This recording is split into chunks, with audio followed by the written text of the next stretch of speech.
Hey, I'm Dave Rubin, and this is TYT140, a lot of news in a little time. Turns out the NSA is spying on Americans in a story that could come as a surprise only to those people with their heads 100% immersed in the sand or their ass.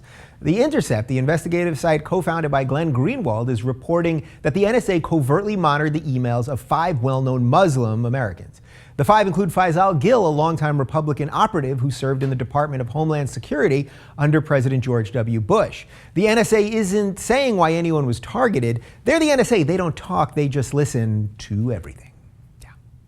Germany set all kinds of World Cup records in its 7-1 thrashing of host country Brazil. 7 is the most goals ever scored in a World Cup semifinal. It was Brazil's worst loss since a 6-0 loss to Uruguay in 1920. And it gets worse for Brazil. The last team to give up 5 goals in the first 30 minutes was Zaire. The loss was so embarrassing that Zaire eventually stopped being a country.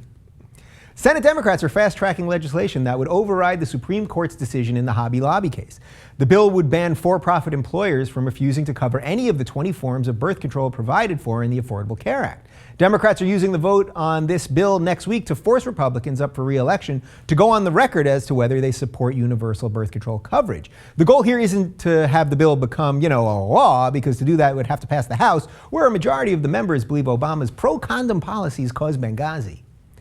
Warren Harding may not have been one of our 10 best presidents or even one of our 40 best, but he was apparently one of our sexiest. Harding, a married man, had a 15-year affair with Carrie Fulton Phillips, a former neighbor.